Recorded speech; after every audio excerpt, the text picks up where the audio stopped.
Welcome to this journey through one of the most unsettling stories ever recorded in the history of the Missouri Ozarks. Before we begin, I invite you to comment where you are watching from and what time of day or night you are listening. We're always interested to see how far these documented accounts reach. In the cold winter of 1912, the Springfield Republican newspaper printed a small article about a family dispute in Taney County, deep in the Ozark Mountains. The story, only a few short paragraphs long, mentioned that local officials were investigating the disappearance of a woman named Eliza Whitlock from her remote home near the White River. Her husband, Thomas Whitlock, told the paper that she had left willingly after a domestic argument. The article ended by noting that no further inquiry was needed.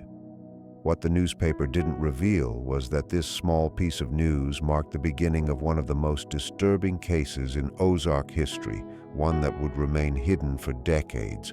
The Whitlock property covered about 40 acres of rocky hillside near the small settlement of Walnut Shade, roughly 15 miles south of Forsyth, the Taney County seat.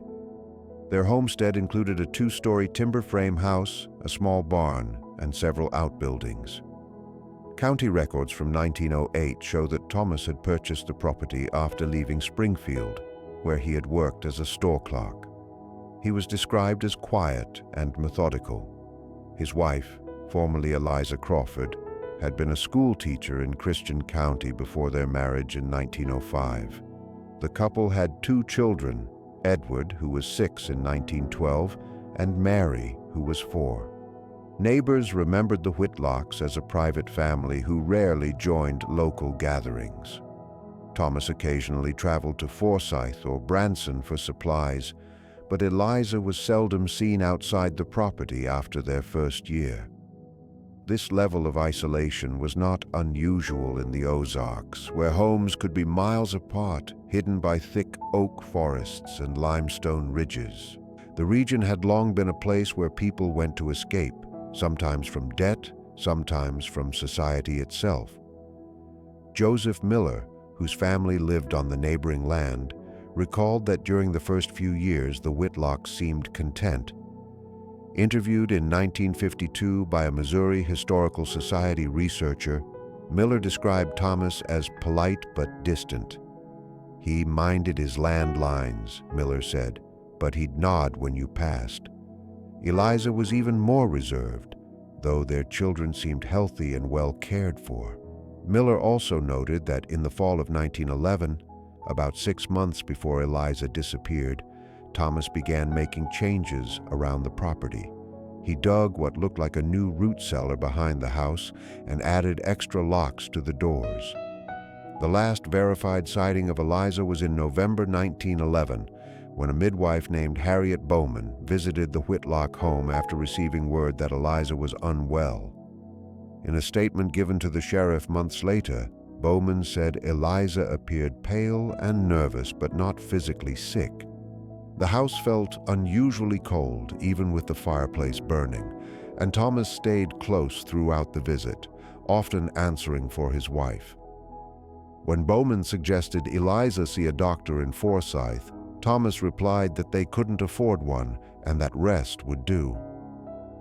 County bank records from that period show that Thomas made several large withdrawals from the family's savings account during the fall of 1911, nearly half of their total funds. Bank manager Harold Winters recalled that Thomas claimed the money was for winter preparations, though the amount seemed far too high for a modest household. The winter of 1911-1912 was particularly harsh in the Ozarks. Heavy snow buried the region for weeks, cutting off many remote farms. Temperatures often dropped to 0 degrees Fahrenheit, and the isolation meant unusual happenings could go unnoticed. It was during this long, frozen stretch, between late February and early March of 1912, that Eliza supposedly left her family.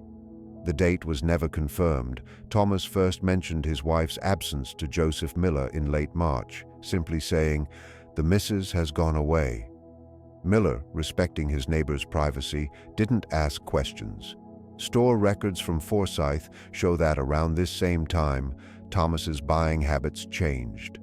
On March 4th, he purchased a large quantity of canned goods, coffee, and lamp oil, far more than usual.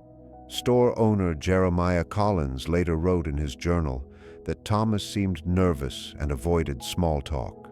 When Collins asked about Eliza, Thomas replied coldly, "She's not my concern right now."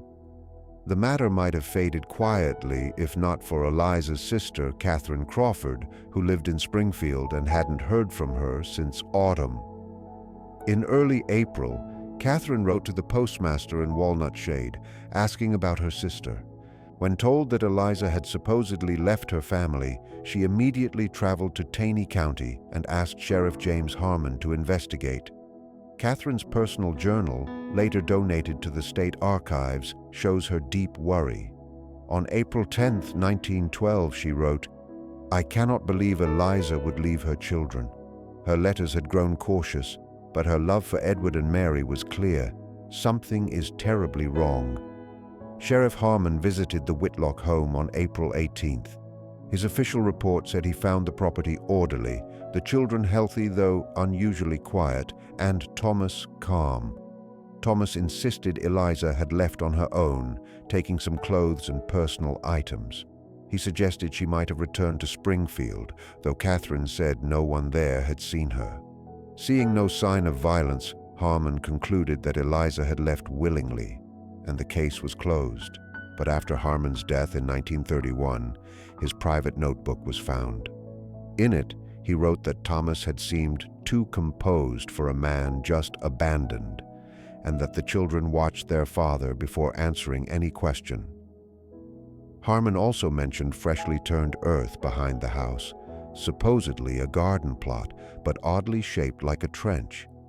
He wrote, "Without a body or a witness, there is no crime to investigate." Catherine returned to Springfield but continued to worry. She sent letters and gifts to the children, receiving only brief, formal replies from Thomas. When she tried to visit in June 1912, he turned her away, saying her presence upset the household. Her final entry about the matter read, "I fear I have failed Eliza. Without proof, I cannot intervene. I can only pray she finds her way back." The disappearance faded into local rumor. Thomas kept the farm running, helped occasionally by a local woman named Martha Jenkins, who began assisting with chores that summer. Jenkins later said Thomas told her never to discuss Eliza with the children and to say only that their mother would return when she was better. When interviewed decades later, Jenkins recalled that Thomas was strict about which parts of the property could be entered. He forbade anyone near the root cellar and once grabbed young Mary roughly for wandering close. He often stayed awake through the night, muttering about keeping watch. The Whitlock children began attending school in 1913. Their teacher, Abigail Thornton, noted that both were unusually withdrawn. Edward often stared blankly and claimed the noises kept him awake. When asked what noises, he refused to answer. Mary drew strange pictures, figures buried underground with flowers growing above. In 1914, Edward's behavior worsened. He suffered episodes where he would freeze and whisper, "She's still digging." When Miss Thornton tried to discuss this with Thomas, he became angry and threatened to withdraw both children from school. In 1917, Thomas abruptly sold the homestead and moved with the children to Kansas City. The property went to James Harker, a rancher, for far less than its value. Soon after, Harker demolished the old root cellar, describing it as deeper than normal and oddly divided. He found a woman's hairbrush buried under the dirt, hair still tangled in the bristles, but thought little of it at the time. The house passed through many owners and eventually stood abandoned by 1950, surrounded by rumors of ghostly cries heard on quiet nights. The story of Eliza Whitlock's disappearance might have stayed forgotten if not for what happened in 1952. That year, Walter and Ruth Simmons, a couple from St. Louis, purchased the neglected property, hoping to turn it into a hunting lodge. While clearing brush behind the crumbling house, they uncovered the collapsed entrance to what looked like an old root cellar. Inside, wedged between the stones, was a small leather-bound book, damaged but still legible. It was a diary belonging to Eliza Whitlock, with entries dated from January 1910 to February 1912. Ruth Simmons later told the Springfield News Leader that the diary's discovery changed everything. The pages were stuck together, and most of the ink had bled, but in some spots, the handwriting could still be read. What caught my attention right away was how the handwriting changed over time. The first entries were neat and careful, but the later ones became shaky and uneven, like they were written by someone frightened or distressed. Finding the diary led Sheriff William Masterson to reopen the case. Though the diary was partly ruined, enough remained to reveal a troubling story about the last years of Eliza Whitlock's life. The first pages described simple daily life on the farm, but soon her tone changed. Eliza began writing about her husband's strange and controlling behavior. In one entry from August 14, 1911, she wrote, "To watches me all the time. Says the house isn't safe. Talks about dangers I can't see. When I suggested visiting my sister, his face changed in a way I can't explain." A later entry from October 3rd said, "The children can't go past the yard anymore. T nailed our bedroom window shut. Says it's to keep out the cold, but it's still warm outside." The most alarming notes began in November 1911, around the time midwife Harriet Bowman visited. Eliza wrote, "The midwife came today. I wanted to speak freely, but I couldn't. He stood right beside me, listening." After she left, Eliza wrote, "T said no one else will come into our home again. Says they bring sickness from town." By December, her tone grew darker. "The new room under the house is almost finished," she wrote. "T works there at night when he thinks I'm asleep. He calls it a sanctuary, but to me it feels like a grave."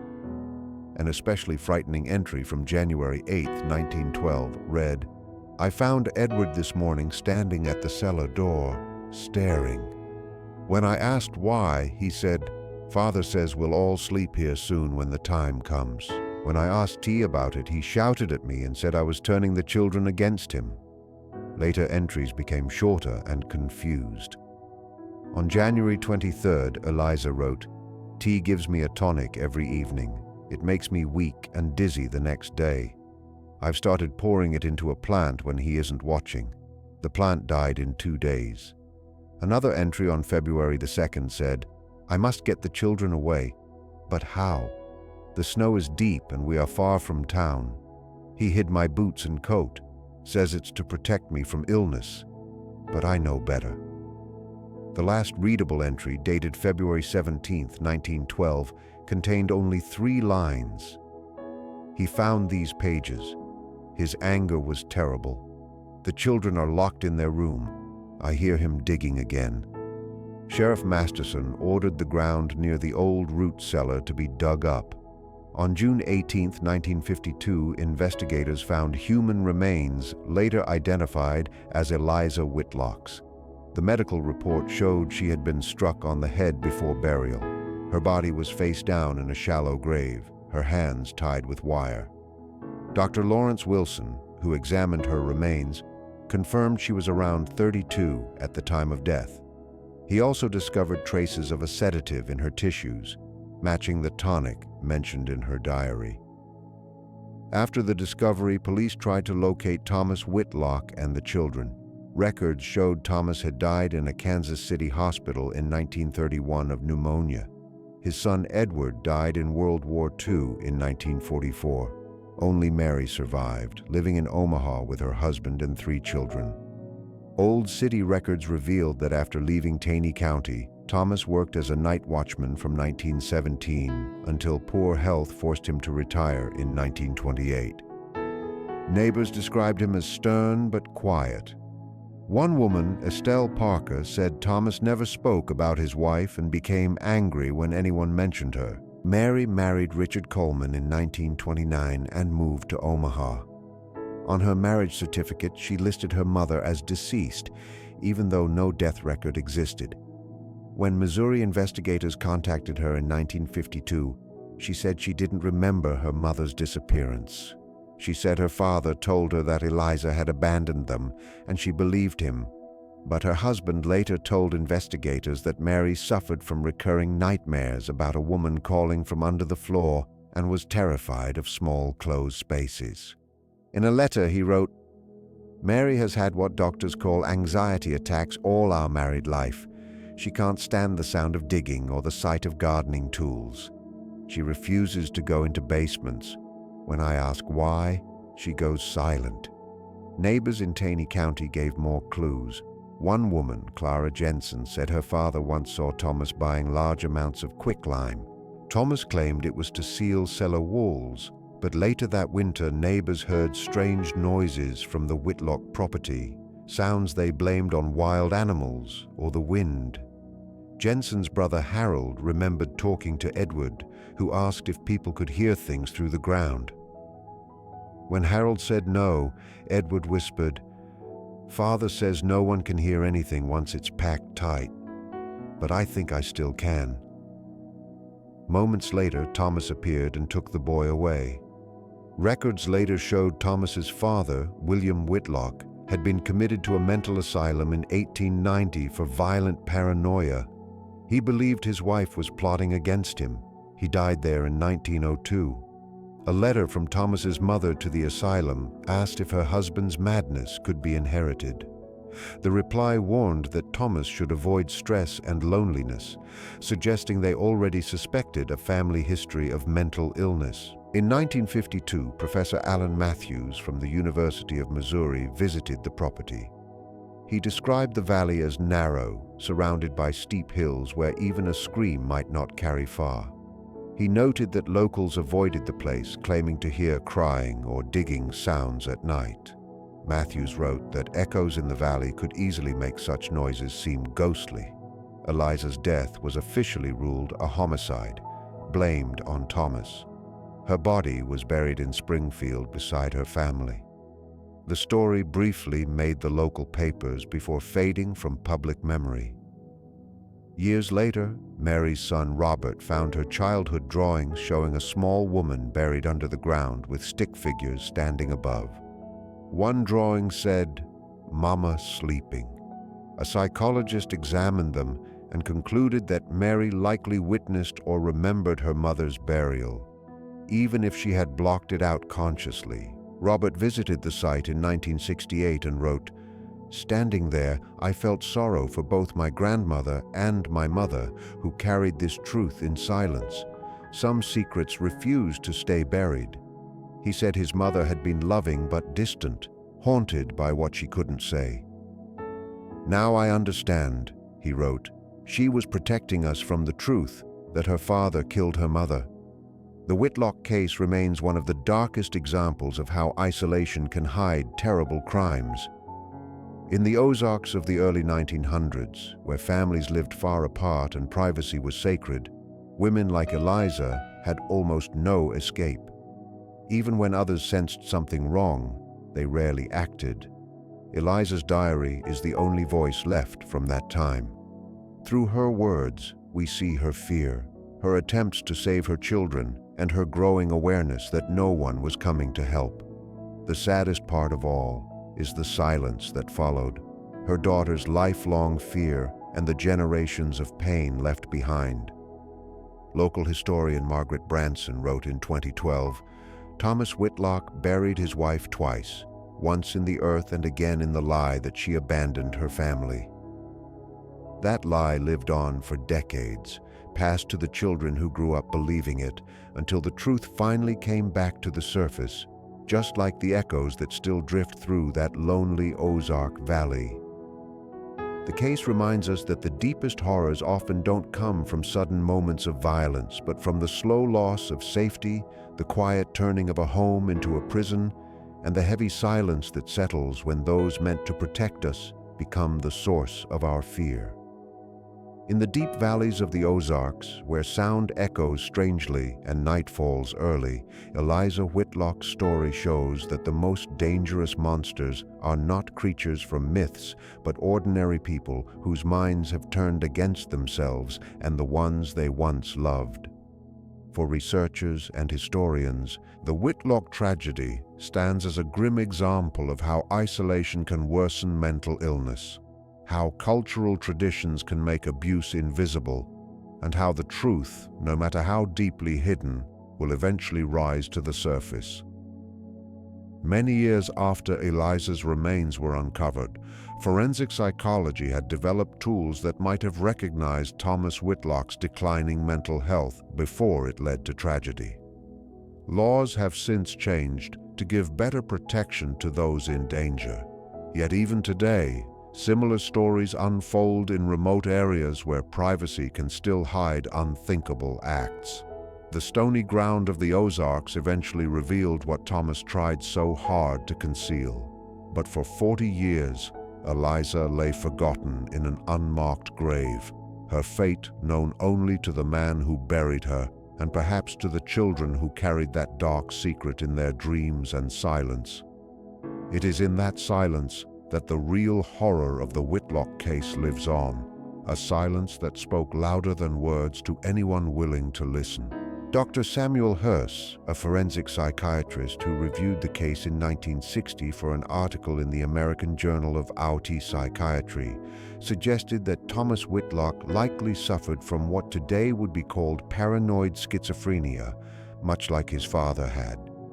Hirse observed that Thomas's symptoms followed the typical pattern of this illness, beginning quietly in his late 20s or early 30s and growing worse with time.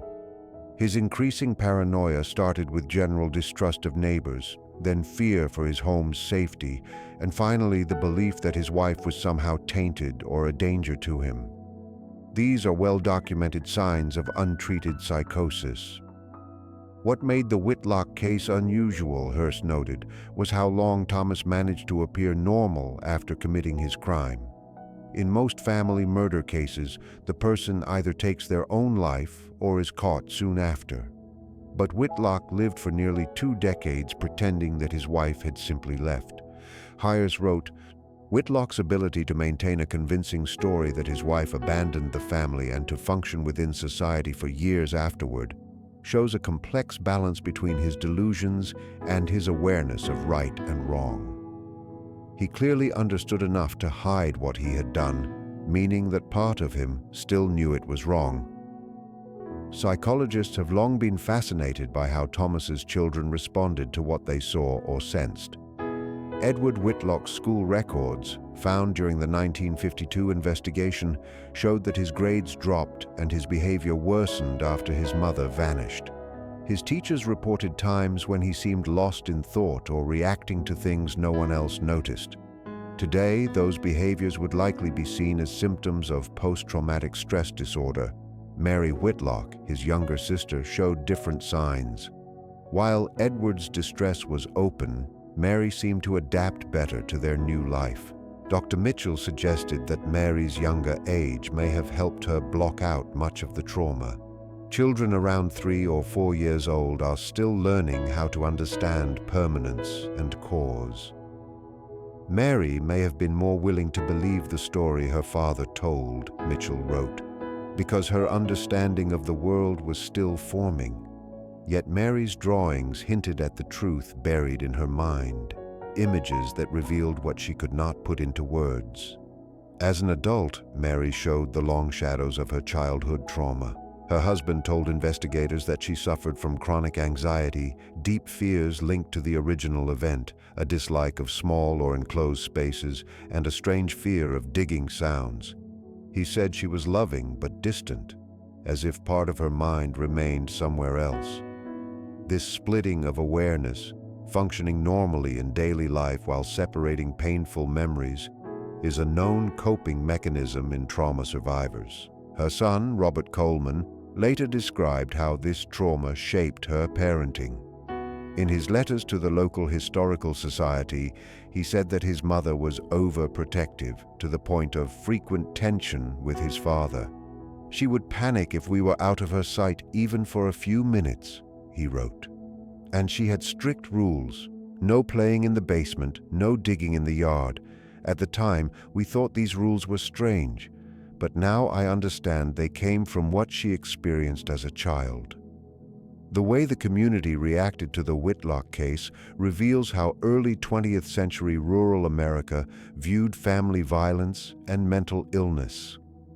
When Sheriff Harmon looked into Eliza's disappearance in 1912, he worked within a system that prized family privacy and male authority.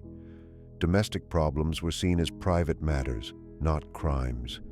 With no clear proof of wrongdoing, and with Thomas's story sounding believable, the sheriff had little choice but to drop the case despite his doubts. Neighbors, too, noticed troubling changes: Thomas's growing isolation, his odd behavior, the strange things he built on his property. But they saw these signs through the lens of their times. Back then, mental illness was misunderstood and often blamed on weak character or spiritual flaws. A family withdrawing from community life might seem odd, but not alarming, especially in the Ozarks where self-reliance was a core value. Even those close to the situation, like Eliza's sister Catherine Crawford, had little power to act. As a woman and a relative, she had no legal right to demand access to her sister's children or to press for a stronger investigation. In her journal, she wrote bitterly, "If Eliza were property gone missing, the law would care more. But a woman who might have chosen to leave, that is her right, even if it makes no sense." Dr. Elaine Foster, a criminologist who studied rural murder cases in 1980, used the Whitlock case to describe what she called invisible crimes, acts of violence hidden by geography and culture. In big cities, she wrote, a disappearance raises questions because people notice. But in isolated places like the early 1900s Ozarks, a person, especially a woman, could vanish almost without trace. Foster argued that the 40-year delay in solving Eliza's case wasn't just a police failure, but a societal blindness to certain kinds of violence. Thomas's story, that his wife abandoned him, fit the accepted view of women at that time, as unreliable or prone to wander. The idea that a husband might murder his wife, she wrote, was too uncomfortable and too hard to deal with under the laws and customs of that era.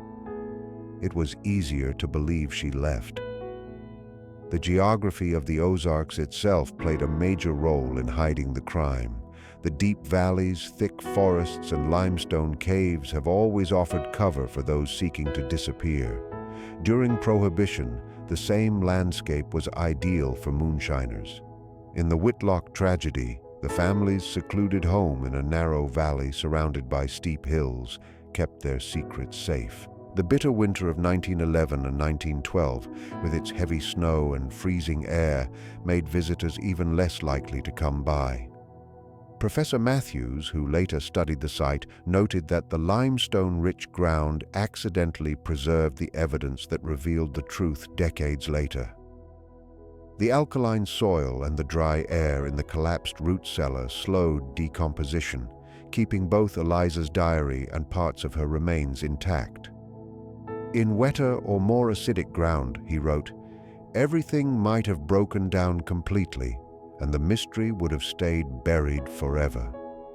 That preservation of evidence finally allowed the truth to come to light, bringing at least some closure to a story that could have stayed unsolved. When Walter and Ruth Simmons discovered Eliza's diary in 1952, they unknowingly opened the door to the truth about what had happened in that lonely Ozark hollow 40 years before.